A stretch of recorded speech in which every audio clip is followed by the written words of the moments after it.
नमस्कार। आज हम भगवत गीता के पहले अध्याय अर्जुन विषाद योग के एक अहम श्लोक पर थोड़ी गहराई से बात करेंगे। श्लोक संख्या 18 जी। हमारे पास इसकी पूरी व्याख्या है, मतलब मूल संस्कृत श्लोक, उसका लिप्यांतरण, शब्दार्थ, अनुवाद और एक सरल टिप्पणी भी। हाँ, ताकि समझना आसान हो। बिल्कुल। और हमारा मकसद है कि इस श्लोक में जो योद्धाओं का जिक्र है और उनके शंख बजाने की जो बात है उसे थोड़ा समझे। हाँ, उसके महत्व को। तो चलिए शुरू करते हैं। सबसे पहले मूल श्लोक। जी। द्रुपदो द्रौपदेयाश्च सर्वशः पृथ्वीपते सौभद्रश्च महाबाहु शंखान दध्मोस पृथक पृथक। और इसका जो सरल सा अनुवाद है वो कुछ यूं है। हे पृथ्वीपति यानी धृतराष्ट्र, राजा द्रुपद, द्रौपदी के सभी पुत्रों ने और सुभद्रा के महाबाहु पुत्र अभिमन्यु ने, इन सब ने भी अलग अलग अपने शंख बजाए।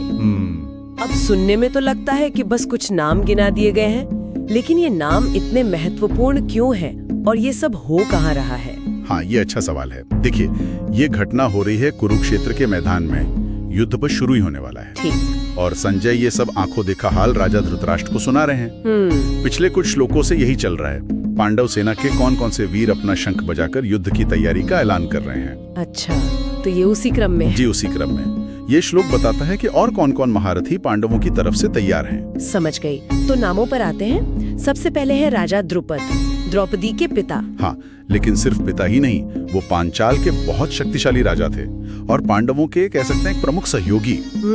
उनका होना ही एक बड़ी बात थी। बिल्कुल, सेना का मनोबल बढ़ाने वाली बात। फिर जिक्र है द्रौपदेयाश्चा, मतलब द्रौपदी के 5 पुत्र। हाँ, द्रौपदेय, प्रतिविंध्य, सुतसोम, श्रुतकर्मा, शतानीक और श्रुतसेन। ये 5 पांडवों से द्रौपदी के पुत्र थे। 5 पांडवों से एक है। जी। और ये सिर्फ राजकुमार नहीं थे, ये पांडवों की अगली पीढ़ी थे। उनका वंश, उनकी विरासत, अच्छा, उनका युद्ध में होना ये दिखाता है कि ये लड़ाई सिर्फ इसी पीढ़ी की नहीं है, ये भविष्य के लिए भी है। ये बात तो बहुत गहरी है, भविष्य का प्रतिनिधित्व। और फिर एक नाम आता है जो हमेशा ध्यान खींचता है, सौभद्र। अभिमन्यु। हाँ, अभिमन्यु, सुभद्रा और अर्जुन के पुत्र। और उनके लिए श्लोक में एक खास शब्द है, महाबाहु, शक्तिशाली भुजाओं वाला। जी, महाबाहु। ये शब्द यहाँ बहुत मायने रखता है। अभिमन्यु की उम्र कम थी, सब जानते हैं। हाँ, किशोर ही थे शायद। बिल्कुल, लेकिन उनकी वीरता, उनका कौशल, वो असाधारण था। महाबाहु उनकी उसी शक्ति और पराक्रम की ओर इशारा करता है, खासतौर पर जो चक्रव्यूह भेदने वाली बात है। हाँ, वो तो अद्भुत है। तो उनका जिक्र पांडव खेमे की युवा शक्ति और हिम्मत को दिखाता है। तो हमारे पास अनुभवी द्रुपद है, फिर अगली पीढ़ी के द्रौपद और फिर एकदम युवा तेजस्वी अभिमन्यु। जी हाँ, और श्लोक खत्म होता है, शंखान दध्मुहु पृथक पृथक। सबने अलग अलग शंख बजाएगी। अलग अलग पर इतना जोर क्यों? मतलब सबके पास अपना शंख था, यही बताने के लिए? नहीं, ये पृथक पृथक शब्द बहुत महत्वपूर्ण है। इसके कई मतलब निकलते हैं। अच्छा, जैसे? एक तो ये कि हर योद्धा की अपनी एक पहचान है, अपनी वीरता है। वो किसी समूह का हिस्सा भर नहीं है, उसकी अपनी इंडिविजुअलिटी है। दूसरा, ये दिखाता है कि हर कोई अपनी मर्जी से, अपने संकल्प के साथ इस युद्ध में शामिल हो रहा है। ये उनकी पर्सनल कमिटमेंट है, व्यक्तिगत प्रतिबद्धता। बिल्कुल। और तीसरा, जो शायद सबसे सुंदर है, ये अनेकता में एकता दिखाता है। अनेकता में एकता कैसे? कि सब अलग अलग हैं, सबके अपने शंख हैं, अपनी पहचान है, लेकिन वो सब एक ही उद्देश्य के लिए, एक ही ध्येय के लिए, धर्म की स्थापना के लिए अपनी आवाज बुलंद कर रहे हैं। वाव। तो ये सिर्फ गिनती नहीं है योद्धाओं की, ये दिखा रहा है कि कैसे अलग अलग व्यक्ति अपने अपने संकल्प के साथ मिलकर एक बड़ी शक्ति बनते हैं। ये तो कमाल की व्याख्या है। मतलब ये सिर्फ एक मिलिट्री रिपोर्ट नहीं है कि कौन आया, किसने हॉर्न बजाया।